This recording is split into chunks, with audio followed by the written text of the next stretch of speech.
Você acredita que o trauma não começa na infância? Nesse vídeo eu vou explicar como acontece na infância e o que pode atrapalhar na sua vida adulta. Então, na realidade, o trauma ele é desenvolvido sim no nosso cérebro já na primeira infância.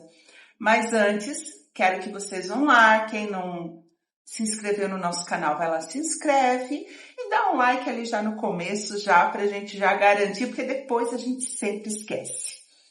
Muito prazer, me chamo Edneia Averotti. Sou hipnoterapeuta, sexóloga, terapeuta de casal. E hoje eu vim conversar com vocês referente como o trauma começa sim no nosso cérebro já na primeira infância.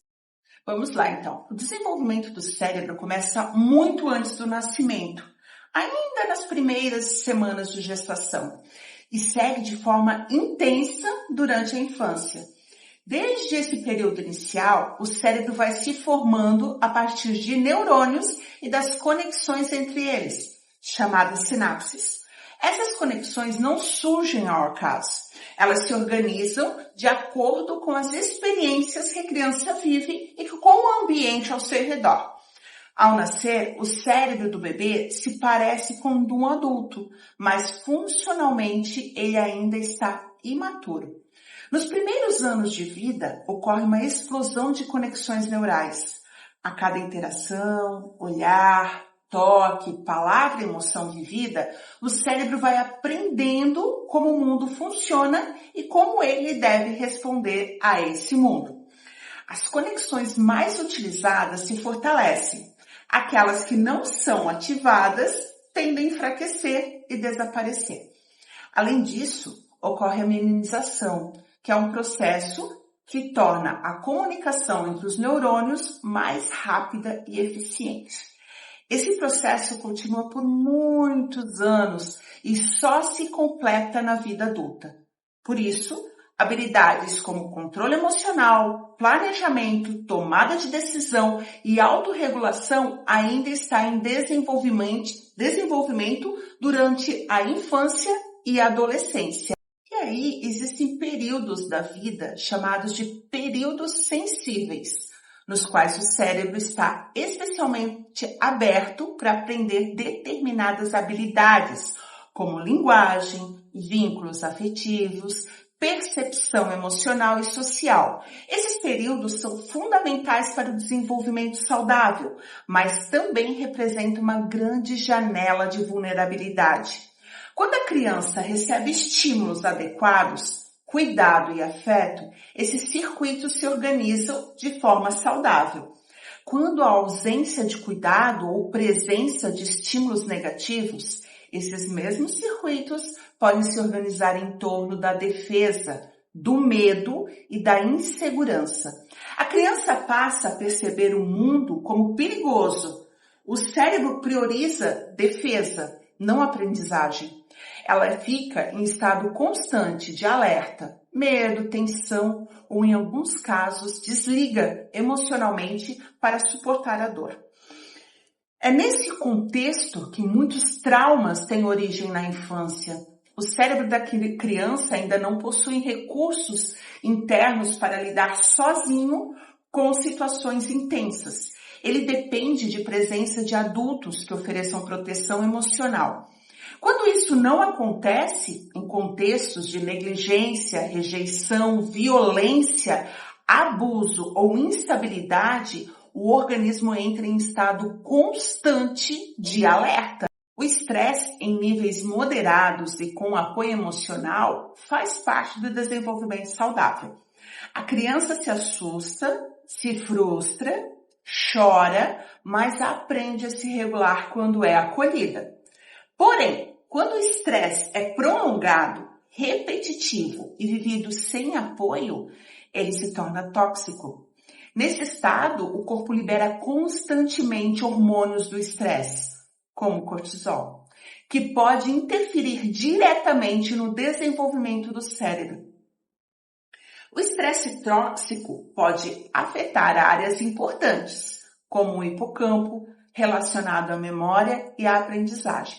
e também os circuitos responsáveis pela regulação emocional. Isso pode se manifestar mais tarde como dificuldade de atenção, o aprendizado, impulsividade, ansiedade, depressão, baixa autoestima ou dificuldade nos relacionamentos. A criança pode ter explosões emocionais, choro intenso, raiva frequente, medo excessivo ou apatia. Ela ainda não sabe lidar com o que sente e precisa de ajuda para aprender a se acalmar. Podem surgir agressividade ou isolamento, dificuldade de concentração e aprendizagem, problemas de sono, alimentação, regressões, voltar a comportamentos de fases anteriores. Traumas precoces afetam a forma como a criança confia nos outros. Ela pode ter medo de abandono, dificuldade de se apegar ou, ao contrário, dependência excessiva. O trauma não fica só na mente, pode aparecer como dores frequentes, tensão muscular, problemas gastrointestinais ou maior vulnerabilidade a doenças. É importante compreender que o trauma não está apenas no evento em si, mas na forma como o cérebro, em desenvolvimento, precisou se adaptar para sobreviver. Muitas respostas emocionais e comportamentais que aparecem na vida adulta tiveram origem como estratégias de proteção na infância.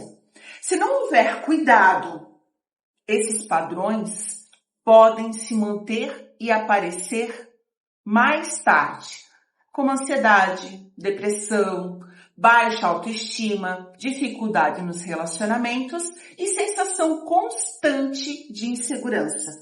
Sintomas físicos sem causa aparente também podem aparecer. O trauma também se manifesta no corpo, dores crônicas, problemas gastrointestinais, enxaquecas, alterações do sono e fadiga frequente são comuns. Comportamentos de fuga ou anestesia emocional para lidar com a dor, o adulto pode recorrer a trabalho excessivo, uso de álcool ou outras substâncias, compulsões como comida, compras, sexo, isolamento emocional. Isso são tentativas inconscientes de aliviar o sofrimento. As dificuldades na vida profissional, o medo de errar, procrastinação, perfeccionismo extremo ou a sensação constante de incompetência podem também ter raízes traumáticas. A sensação de viver em sobrevivência, não em presença, muitos adultos dizem que sentir que estão sempre aguentando a vida e não vivendo plenamente. Falta leveza, prazer e segurança interna. A parte importante, a possibilidade de cura. Ao mesmo tempo, o cérebro possui uma característica fundamental chamada plasticidade. Isso significa que ele é capaz de se modificar ao longo da vida. Relações seguras, experiências reparadoras e o processo terapêutico pode ajudar a criar novas conexões neurais, promovendo maior regulação emocional, sensação de segurança e bem-estar. Por isso, olhar para a infância com cuidado e sensibilidade é essencial. Cuidar da criança é prevenir sofrimento futuro. E cuidar do adulto ferido é muitas vezes cuidar da criança que um dia precisou se adaptar a um mundo que não foi seguro. O trauma não tratado não define quem a pessoa é. Ele explica como ela precisou se adaptar. Quem gostou do vídeo, quem ainda não curtiu, vai lá, curte o nosso vídeo, se inscreva no nosso canal. E mais uma vez eu quero agradecer a presença de todos. Quem ficou aqui até o final, muito obrigado. E claro, a gente está à disposição. Dúvidas aqui nos comentários, a gente responde todos com o maior carinho.